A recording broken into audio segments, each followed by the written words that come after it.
श्री सीताराम जी सरकार की जय। श्री हनुमान जी महाराज की जय। श्री गौरी शंकर भगवान की जय। श्री अयोध्या धाम की जय। श्री सरयू महारानी जी की जय। सब संतन की जय, सब भक्तन की जय। जय जय श्री सीताराम।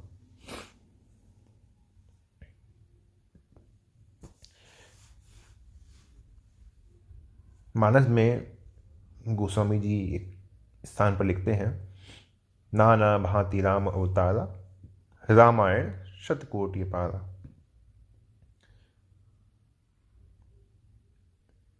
और जब शंकर जी माता पार्वती को समझाते हैं, वहाँ पे भी आती है चौपाई कि हरि अवतार हे तुझे ही वही, इद मिथ्यम कहीं जाए न कोई। तो कब किस कल्प में भगवान किसको माध्यम बनाकर किस प्रकार से लीला करते हैं, किस प्रकार से अवतार लेते हैं, ये कहा नहीं जा सकता। नाना भांति राम अवतारा, भांति भांति प्रकार से भिन्न भिन्न परिस्थितियों में भिन्न भिन्न कारणों से भगवान का अवतार होता है। और रामायण शतकोटि अपारा, करोड़ों रामायण है। ये नहीं कहा जा सकता कि ये कथा है तो ये कथा है क्यों नहीं रामायण में, ये कथा रामायण में होनी चाहिए, रामायण में नहीं है तो ये सत्य नहीं है। ऐसी बात नहीं है। अनेकों ब्रह्मांड हैं, किस ब्रह्मांड में कौन सा कल्प चल रहा है, भगवान की कौन सी लीला चल रही है, और इस ब्रह्मांड में भी वो किस कल्प की कथा है, कब भगवान का अवतार हुआ था। कोई भी लीला, कोई भी रहस्य, कोई भी कथा हो सकती है। तो भगवान के संदर्भ में कभी भी कोई भी बात कही जाती है, सुनी जाती है, तो इतना जान लीजिए कि वो कभी असत्य नहीं होती। वो कहीं ना कहीं, किसी न किसी समय, किसी न किसी अवतार में, किसी कल्प में वो घटना हो चुकी है। और मैं इन बातों से आज के सत्संग को प्रारंभ इसलिए कर रहा हूँ क्योंकि आज की जो कथा है वो इसी प्रकार की एक कल्पित कथा है। आप सभी ने सुनी भी हुई। माता सीता और एक शुकी मैना, उसकी कथा। एक बार सीता जी अपनी सखियों के साथ जनकपुर के उद्यान में खेल रही थी। उस समय बाल्यकाल में थी। वहां उन्होंने शुक पक्षी का जोड़ा देखा, तोता और मैना, एक जोड़ा देखा, बड़े सुंदर दिख रहे थे। और एक डाली पे बैठे बैठे दोनों बोल रहे थे कि पृथ्वी पर श्री राम के नाम से प्रसिद्ध एक बड़े सुंदर राजा होंगे, उनकी महारानी सीता के नाम से विख्यात होंगी। राम जी बड़े बुद्धिमान होंगे, बलवान होंगे, और वे पृथ्वी के समस्त राजाओं को अपने अधीन करके, अपने वश में रखते हुए सीता जी के साथ इसी पृथ्वी पर 11,000 वर्ष तक राज्य करेंगे। धन्य है जानकी जी, धन्य है राम जी, जो एक दूसरे को प्राप्त होंगे। तो उनकी जब ऐसी बातें सुनी तो सीता जी ने सोचा कि ये दोनों हो ना हो, मुझे ऐसा लगता है कि मेरे ही जीवन की कथा ये लोग कह रहे हैं, या मेरे ही जीवन के बारे में ये लोग बात कर रहे हैं। तो सीता जी के मन में आया कि चलो ऐसा करते हैं, इन दोनों को पकड़ के पूछते हैं। तो सीता जी ने अपनी सखियों से कहा कि इनको पकड़ के लेके आओ। सखियां लेकर आए। सीता जी ने कहा कि देखो, तुम दोनों बहुत सुंदर हो, डरो मत, घबराओ मत। तुम दोनों कौन हो, कहां से आए हो, ये राम कौन है, ये सीता कौन है, और तुम उन दोनों के बारे में कैसे जानते हो, इन सब बातों को हमें भी बताओ। देखो, हमारी ओर से तुम कोई भय मत करना। तो सीता जी ने जब इस प्रकार से पूछा तो उन दोनों ने कहा कि देवी, वाल्मीकि जी के नाम से एक बड़े ही प्रसिद्ध एक ऋषि हैं, जो बड़े ही ब्रह्म ऋषि हैं, बड़े ही महात्मा हैं, सिद्ध हैं, और हम दोनों उन्हीं के आश्रम में रहते हैं। तो उन्होंने रामायण नाम का एक महाकाव्य की रचना करी है। और वो जिस वृक्ष पे हमारा निवास है, जहाँ हम जिस वृक्ष पे रहते हैं, उसी वृक्ष के नीचे वो अपने जो शिष्य हैं उनको रामायण का अध्ययन करवाते हैं। हमें सुनकर बड़ा अच्छा लगता है। और वो जो अध्ययन करवाते हैं, उन्हीं पद का, उन्हीं लीलाओं का हम दिन भर चिंतन करते हैं।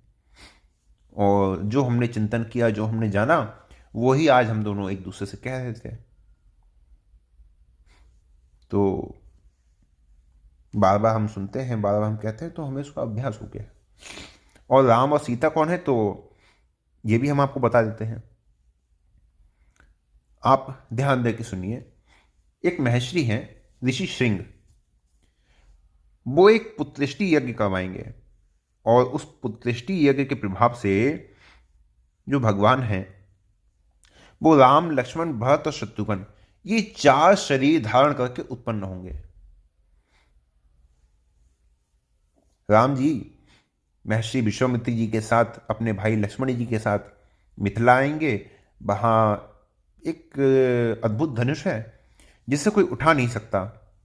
उस धनुष को तोड़ेंगे और जो जानकी जी हैं, जो जनक जी की पुत्री हैं, उन्हें पत्नी के रूप में ग्रहण करेंगे। और फिर उन्हीं के साथ राम जी अपने समाज का विस्तार करेंगे। ये हैं और बहुत सी बातें हैं जो वहाँ रहते समय हमें सुनने में आई हैं, वो हमने आपको संक्षेप में बताई। अब हम जाना चाहते हैं, हमें छोड़ दीजिए। तो सीता जी ने जब उनकी बातें सुनी, तो सीता जी को बड़ा अच्छा लगा, बड़ा सुंदर लगा। उन्होंने कहा कि राम कहाँ होंगे, किनके पुत्र हैं, और वो दूल्हे के वेश में आके जानकी जी को कैसे ग्रहण करेंगे, और मनुष्य जीवन में, मनुष्य अवतार में उनका स्वरूप कैसा होगा। तो जो शुकी थी, वो सीता जी की बातें सुनकर, सीता जी के हाव भाव देख कर वो समझ गई कि होना हो यही सीता है। उन्हें पहचान लिया, उनके चरणों में मस्तक रख के प्रणाम किया, और फिर राम जी का बड़ा ही सुंदर स्वरूप का वहां पे वर्णन किया है। और कहती हैं अंत में, मैं राम जी का कहां तक वर्णन करूं। वो सब प्रकार के ऐश्वर्य और सभी प्रकार के गुणों से युक्त हैं, और परम मनोहर रूप धारण करने वाली जानकी जी धन्य है। लेकिन आप इस प्रकार से पूछ रही हैं, तो आप कौन हैं, आपका नाम क्या है। जब राम जी के गुणों को सुनने के लिए इस प्रकार से बार बार प्रश्न कर रही हैं, तो सीता जी ने कहा कि जिसे तुम लोग जानकी कह रहे हो, वो जनक की पुत्री मैं ही हूं। वो जो श्री राम जी, जो आपने बात कही, वो यहाँ पे कब आएंगे, कब मुझे स्वीकार करेंगे।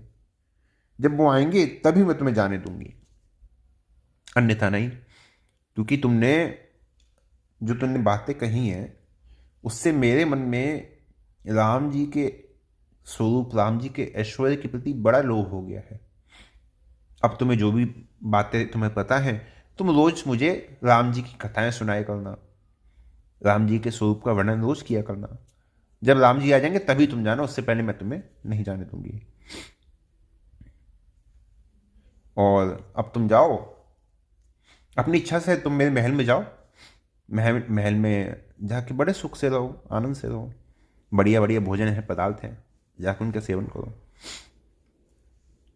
तो सीता जी की बातें सुनकर उस पक्षी ने कहा कि देखिए, हम वन के पक्षी हैं, पेड़ों पर रहते हैं, सर्वत्र विचरण करते हैं। हम यदि आपके घर में रहेंगे तो हमें वो सुख नहीं मिलेगा। और ऊपर से मैं गर्वणी हूं, अपने स्थान पर जाऊंगी, अपने स्थान पर ही अपनी संतान को जन्म दूंगी। उसके बाद यदि आपकी इच्छा है तो मैं आपके यहां आ जाऊंगी। उसके ऐसा कहने पर भी जानकी जी ने उसे नहीं छोड़ा। तब जो उसके जो पति थे शुक, उन्होंने कहा कि सीता जी, मेरी भाई आपको छोड़ दीजिए, आप इसे क्यों अपने पास रख रही हैं। ये भी गर्व से है, ये सदा मेरे मन में रहती है। जब ये बच्चों को जन्म दे देगी तब मैं इसे लेकर तुम्हारे पास आ जाऊंगा। जानकी जी ने कहा कि तुम आराम से जाओ और इसकी तुम बिल्कुल चिंता मत करो, मैं इसे बड़े सुख से अपने पास रखूंगी, अपनी सखी बनाकर रखूंगी। ये सुनकर जो सुख थे वो दुखी हो गए। कहते हैं कि योगी लोग सही कहते हैं, अपने मन की बात कभी किसी से कहनी नहीं चाहिए, अन्यथा जीव अनायासी बंधन में हो जाता है। ना हम इस पेड़ पे होते, ना हम आपस में बात करते, ना आप सुनते, ना ये बंधन हमें प्राप्त होता। इतना करके वो बोला कि देखिए जानकी जी, मैं अपनी इस पत्नी के बिना जीवित नहीं रह सकता, इसलिए आप इसे छोड़ दीजिए, है ना, मेरी प्रार्थना मान लीजिए। उसने और भी भांति भांति की बातें कह के जानकी जी को समझाया, लेकिन सीता जी ने उस सुखी को नहीं छोड़ा। तब उसने कहा सुखी ने कि देखिए सीते, आप मुझे छोड़ दीजिए, अन्यथा मैं आपको श्राप दे दूंगी।